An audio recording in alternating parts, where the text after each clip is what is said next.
అందరికీ praise the lord. యవనస్తులారా, ఈరోజు మీ భక్తి జీవితం ఎలా ఉంది? ఏ ప్రేమల కోసం మీరు పరిగెడుతున్నారు?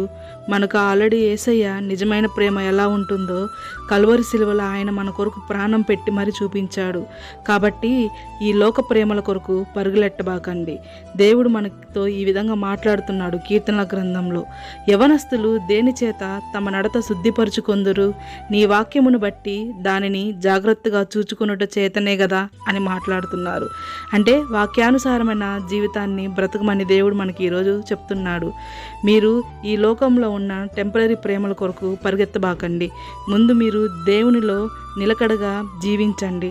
తర్వాత మీరు మంచిగా చదువుకోండి, మంచి ఉద్యోగాలు సాధించండి, మీ తల్లిదండ్రులను గొప్ప స్థాయిలో చూసుకోండి. తర్వాత దేవుడు మీకు ఆల్రెడీ సిద్ధపరిచి ఉంటాడు. నీ జీవితంలో ఎటువంటి భాగస్వామిని ఇవ్వాలో అని చెప్పేసి ఆయన ఆల్రెడీ మీకు సిద్ధపరిచి ఉన్నాడు. కన్ఫామ్ ఆయన మంచి జీవిత భాగస్వామిని మీకు దయచేస్తాడు. కాబట్టి మీరు లాస్ట్ జరగాల్సిన విషయం కొరకు ముందు నుంచే పరుగులెత్తబాకండి.